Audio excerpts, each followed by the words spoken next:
I'm like, so like Miami. It's like Miami. Like, you know, we have more, you know, Hispanics and stuff down here, more like more of a mix-up. I'm like, bro, it's like. I say this much. I've traveled to a couple of cities in the past couple of years. Like, I've been to Philly, Dallas. I've been to Indiana. I've been to Atlanta. I spent a week in Atlanta. And I'm not gonna lie, there's not many places like Miami. Exactly. Just going there, like, I remember, and I'll tell you this before we did the interview when we were at Starbucks. Yeah. I remember when I first stepped off the plane and we were in Philly. We going up the escalator, and me and my homeboy just chopping it up. And I remember hearing some dudes like, "I like y'all boys' energy, man. Y'all from Miami, huh?" I'm like, "Bro, we haven't said nothing to y'all. Like, what you mean?" And he's like, "Y'all energy just different, bro." I'm like, "Bro, they say that to y'all. How you know our energy different?" I wasn't mad. It was just like one of those like, "Dang, is it that much of a distinction between, you know, Miami and the rest of the United States where we just carry a certain energy where they love us no matter where we go?" You know what I mean? I think so. Yeah, I think so because, you know, I spoke to a lot of people because, you know, people gotta realize, like, Miami, I call it like the biggest, smallest city in the world because it's like, it's a big city, but compared to like the major market, like the other major markets like Chicago, LA, New York and stuff, those are the huge cities. But the thing about Miami is it got a little bit of everything. You know what I'm saying? Like, I remember even when it comes to our accent, like, a lot of people say like, "Oh, it's like a mix of everything." You know what I'm saying? And like growing up, I never knew I had an accent. Cause I guess I'm so used to my environment. But once you get older and shit, and then you start noticing the difference between Miami Zoes and like New York Zoes and stuff, I'm like, it's a difference. It's a difference. Like even with the Hispanics and, you know, the black folks down here, like us, like, it's just a different vibe from different other places. There's a flavor that comes with being, you know. But it's just, you know, I'm proud to have, like, to see y'all, like, to want to bring that, because it's like, it get kind of mad. I'm like, so I had to sit down one day. I'm like, okay, we have people from like all these bigger cities, right, that want to come down. Us own people that's been born and raised here, they want to go up.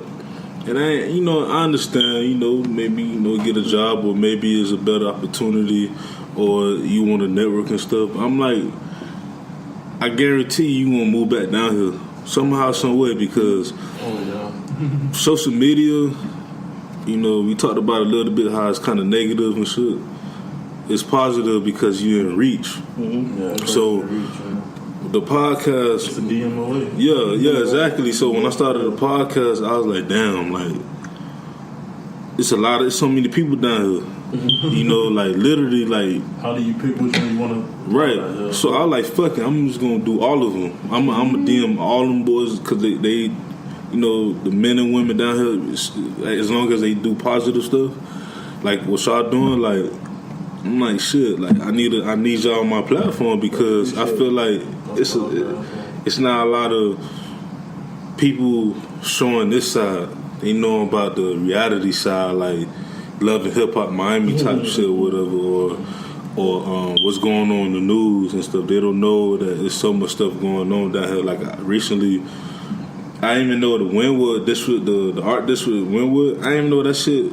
It was like the Puerto Ricans took over that shit. Like, Puerto Ricans was there until them crackers from the beach came over and took that shit over.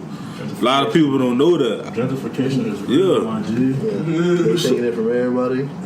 And I like how you said that, because I think, like, when you look at me, like me and Fat Swaggy, we're legit, like, real Miami. Yeah, I know. Yeah, like, we went to the inner city schools in Miami. We went to, we know where to go, where not to go, where to eat, where not to eat. You know what I'm saying? And then the fact that we're doing this advocacy work in South Florida, and we're not trying to do it in Houston or New York. We're doing it right here in our own backyard. We're trying to talk to schools that we went to, talk to teachers who taught us. You know what I'm saying? I think that's what's making it, like, so much better, because we're doing it, like, I guess, the non-sellout way. If that makes sense, you know what I mean? Because you're not leaving. It's like this. It's like college is different. College, you could leave and come back, or you could leave and stay there. But there's people that's like somehow, some way, helping out the communities down here. Like I told myself, one of my goals is I want to be a billionaire one day. But I always promise myself, even when I become a billionaire, I don't want to get so big headed where I forget where I come from. Because people gonna know. They're like, nigga, where you from Miami, huh? I'm like, yeah, I'm from Miami. Like, I'm from Florida. Like, but it's just like, I get what you mean, because it's people that I've seen it. I heard stories about it. Like, people, they blow up, they forget where they come from, they claim another city or whatever, and they just don't give back. Like, I had a Pitbull photographer on the show, and like, Pitbull was telling him how like so many people say he sold out. But in my mind, I'm like, Pitbull did so much for rap. Like he proved that he could rap, and he was like, fuck it, I want to move on, but he still look out for the inner city. He still like open up these charter schools, do these different like programs and stuff like that. Like, why? Like, how that's like, to me, a difference of selling out is you sold out. Like, you literally sold out. Like, you ain't even looking back. This man ain't sold out. He grew, but he taking advantage of like, all right, I ain't had these resources 10 years ago. Now I do to help out my community. Yeah, I think one thing about Miami, I don't know if y'all agree with this or not, but we kind of have this exclusive nature. Like, you either with us or you're not with us. So if you just try to show up and pull up and take advantage of what we got to offer, we'll X you out of that equation real quick. So I think a lot of the people who come down here, they find it, because I hear a lot of complaints from people who come down from other cities like, oh, you guys don't show no love to outsiders. I'm like, do y'all show love to the people who live here? Exactly. You know what I mean? Or are y'all trying to take advantage of what we have or what we haven't established yet, just so you can build your own little, base, so you can take off on your own?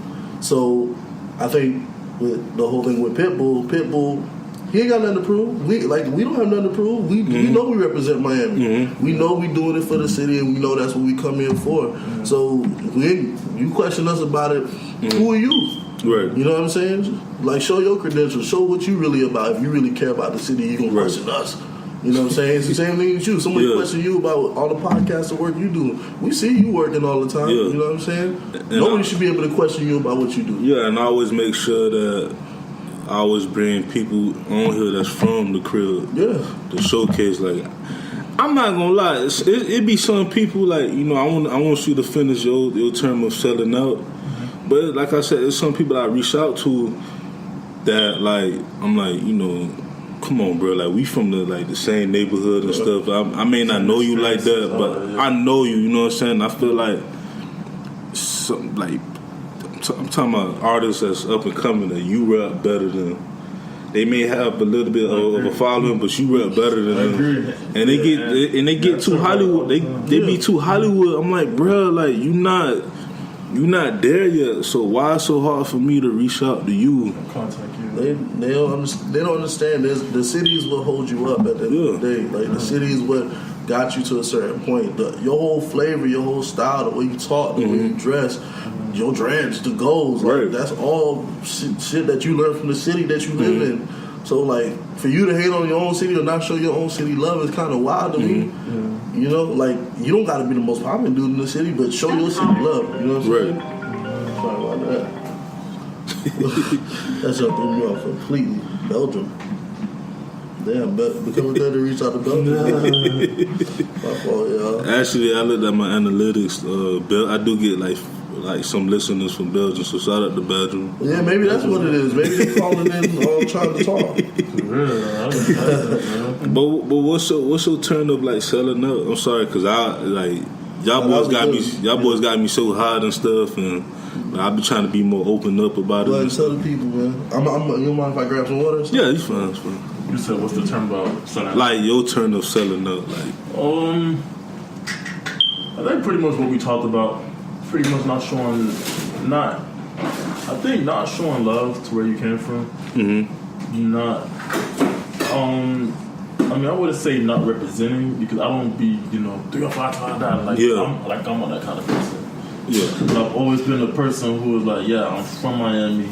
I know where I came from.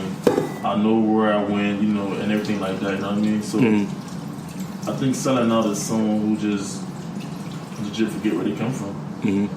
Yeah, man, because it gets me kind of mad. Like, I be on social media, or I even see people on the streets and stuff, and I be like, come on now. Yeah. Like, it shouldn't be hard for me.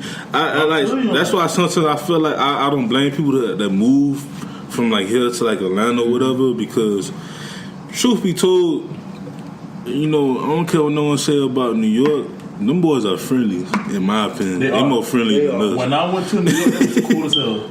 Like, same thing in Houston. Yeah, like them cool as hell. But I'm talking about like the fastest cities. I'm like, them boys are like pretty fast though. Yeah. Stop recording, by the way.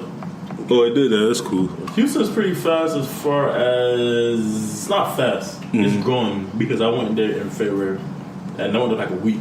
And Houston's tight, bro. Houston's tight, but it's not Miami. Yeah. And that's what I told him. And I'm like, bro, Houston. Man, I've been to Houston, I've been to New York, I've been to Thailand, I've been to DC. Nothing's like Miami, bro. No place is like Miami. Nothing. And I feel like us as whatever you want to say, organizers, activists, artists, artists, I feel like now we're understanding like, like we have to like collab. So who reached out to y'all so far? Like, it's not really reaching out because I feel like with him and me, we have a different platform, which is good. Like I said before, because his platform, he knows a lot of artists and rappers and poets, and on my end, I know a lot of activists. I know a lot of people who's trying to get into politics. Those in law school, lawyers, so on and so forth, everything like that. So our platform is different. But I sent a shirt to DYFL because me and him was really cool at Miami Dade. I sent a shirt to him. I sent a shirt to... He owed me an interview. Every time someone names somebody, I'm like, y'all boys, he owed me an interview because he's really dope. Yeah, he is. On DYFL, we gave him a shirt. We're trying to reach out to... Community Goods reached out to us a few times. Okay, I interviewed what's his name? The artist. CJ? Yeah, CJ had him on the show too. You had him. We're trying to reach out to certain folks as well because we're Roots. We reached out to Roots. And the whole Roots thing that they have going on, which is great. And then at the same time, we're trying to reach out to folks as well. Hey, this is what the Become a Threat movement is about. And every time we explain it to them, they're on board. Like, hell yeah, man, I'm with it. You know what I'm saying? So we're trying to organize events now with Become a Threat. And then at the same time, he's trying to brand himself as an artist. I'm trying to brand myself as a speaker, as an organizer. You know what I'm saying? So the fact that we have two different platforms is kind of like fusing it. It's like one beautiful way. And me and him kind of like noticed that when we had like a photo shoot, we had white and black shirts, and we called it like the yin and yang kind of theory. And it was kind of cool because when Bree was recording, shout out to label for real. She was basically saying how I speak kind of factual. But he speaks more philosophical. But we're saying the exact same thing. Same thing, yeah. Yeah, but he speaks it from a philosophical way where I can't say it. That's why. It sounds better when he says it. You feel me? That's why I said. That's why I said like when we was at Starbucks, I'm like, I might as well have like a podcast or something. It's coming. That's like it's coming. That's like it's coming. I talk about different stuff, how people come in and stuff. And, I come in. Speaking of which, it is for. This is off record. This is we got you. All right. We got you. Perfect. Y'all done fucked up, man. Yeah. This is definitely off record. Yeah, for real. This is definitely off the record. Yeah. Through the alley. Don't put this on the thing, bro. This is our record. All right. Yeah. Yeah, so we got you. so like so